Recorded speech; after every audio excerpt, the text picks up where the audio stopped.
Bismillahirrahmanirrahim. Bagaikan bunga tetapi di baliknya ada duri, bagaikan lautan yang tenang tetapi di baliknya ada gelombang yang tinggi dan karang yang tajam.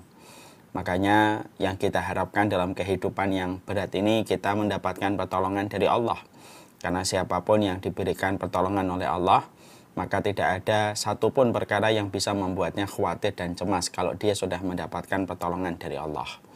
Makanya kalau kehidupan kita, pertolongan Allah itu lebih panjang daripada problematika dan masalah yang kita jumpai, maka inilah yang menjadikan kita tetap mampu menikmati pada kehidupan kita ketika Allah sudah menurunkan pertolongan pada teras kehidupan kita.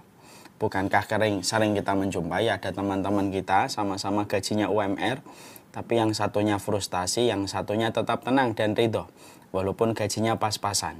Kenapa yang satu khawatir, yang satu tidak khawatir? Tidak lain dan tidak bukan disebabkan karena yang satu mendapatkan pertolongan Allah, yang satunya mungkin tidak mendapatkan pertolongan Allah. Kenapa ada orang yang kaya, yang satu cemas, bahkan ketika tidur harus menenggak obat tidur baru dia bisa terlelap.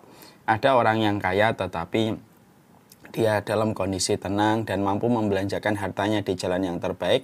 Semua itu tidak lain dan tidak bukan karena sesungguhnya ada pertolongan Allah pada sebagian orang, dan itulah yang menjadikan kualitas hidupnya itu menjadi berbeda dengan mereka yang tidak mendapatkan pertolongan dari Allah. Pertolongan harta itu tidak akan pernah sama dengan pertolongan Allah sebagai Khalik yang menciptakan alam semesta. Nah, itulah yang menjadikan kita bersyukur setiap waktunya, kita bersyukur setiap saatnya, supaya syukurnya kita merupakan anak tangga yang bisa menghantarkan kita kepada keridhaan dari Allah dan bisa menghantarkan pertolongan Allah dalam kehidupan kita. Kalaulah kehidupan kita yang singkat ini tidak mendapatkan pertolongan dari Allah, maka porak-poranda kehidupan kita. Berapa banyak badan kita yang akhirnya akan rusak kalau bukan karena pertolongan dan pelindungan Allah kepada tubuh kita. Karena banyaknya konsumen dan karena banyaknya produsen makanan yang terkadang tidak memikirkan kesehatan tetapi hanya memikirkan keuntungan. Kalau bukan karena pertolongan Allah, berapa kali kita mungkin akan terhempas dari jalan kebenaran. Tapi karena Allah memberikan petunjuk, inilah yang menjadikan kita senantiasa berharap semoga kebaikan inilah yang menjadikan kita mendapatkan keberkahan dari Allah.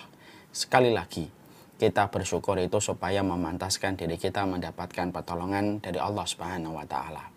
Semoga setiap kesabaran dan kesyukuran yang kita berikan pada kehidupan ini, maka inilah yang akan menjadikan kita mendapatkan pertolongan dari Allah Subhanahu wa Ta'ala. Kepada Allah kita bersyukur dan kepada Allah kita menggantungkan segala urusan kehidupan kita. Jamaah Islam Madinah yang semoga Allah rahmati dan Allah berkahi. Tentunya kita paham bahwasanya tidak ada perkara yang paling menipu pada kehidupan manusia kecuali adalah dunia. Dunia itu senantiasa touch up setiap harinya, setiap waktunya, supaya mempesona mata dan hati yang lemah. Karena mata dan hati yang lemah ketika sudah terpesona dengan dunia, maka mereka akan meninggalkan jalan ketaatan menuju kepada urusan akhiratnya. Perkara yang paling sering membuat seseorang itu amnesia terhadap kebenaran dan jalan akhirat itu adalah dunia. Dan sesungguhnya dunia itu berkolaborasi dengan syaitan. Ketika syaitan itu menjadi penumpang gelap dari sebuah pesona yang bernama dunia, supaya menggelincirkan dan membuat amnesia perjalanan kita menuju kepada alam akhirat yang sejatinya itu merupakan kampung halaman kita selama-lamanya. Makanya ketika kita memahami bahwasanya dunia itu adalah menipu, dunia itu adalah pecundang yang sering membuat banyak manusia itu tertipu dan tertahan di dalamnya, tergerus dengan kerusakan ketika mereka justru menetapi dunia dan meninggalkan urusan akhiratnya. Nah, inilah yang menjadikan kita, kenapa kita secara intensif membahas kitab At-Tadhkirah yang disusun oleh Syekh Al-Qurtubi rahimahullahu ta'ala, karena mengkaji kitab At-Tadhkirah merupakan bagian dari puzzle-puzzle keimanan yang bisa kita rangkai supaya kita ingat bahwasanya perjalanan kita bukanlah di dunia, tetapi perjalanan kita akan terus berlanjut sampai pada kehidupan kita di akhirat.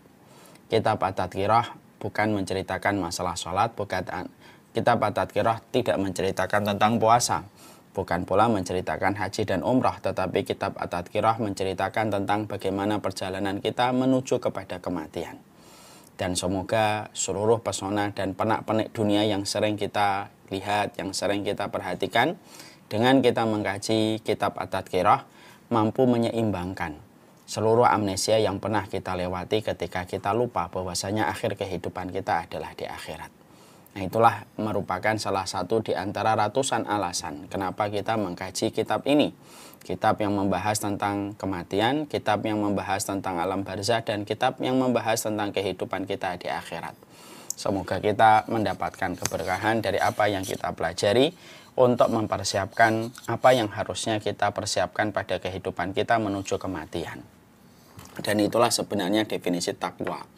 Makanya kan Ali bin Abi Thalib itu menyebutkan ketika beliau tanya, "Ma huwa taqwa?" Takwa itu apa sih? Maka Ali bin Abi Thalib itu menjawab, takwa itu ada 4. 1, al-khaufu minal jalil. Kamu takut kepada Allah Subhanahu wa taala. Yang kedua, al-amalu bitangzil. Kamu beramal dengan apa yang Allah turunkan sebagaimana yang dicontohkan oleh Rasulullah sallallahu alaihi wasallam.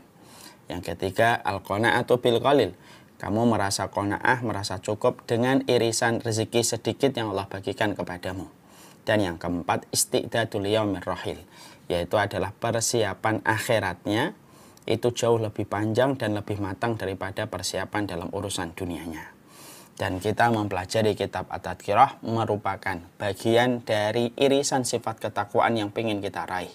Bahwasanya mempersiapkan urusan akhirat pada perjalanan yang panjang, itulah merupakan bagian dari sifat ketakwaan yang harusnya kita mengenakan dalam kehidupan keimanan kita. Syukran ya Rabbi, syukran, hadaita qalbi, syukran.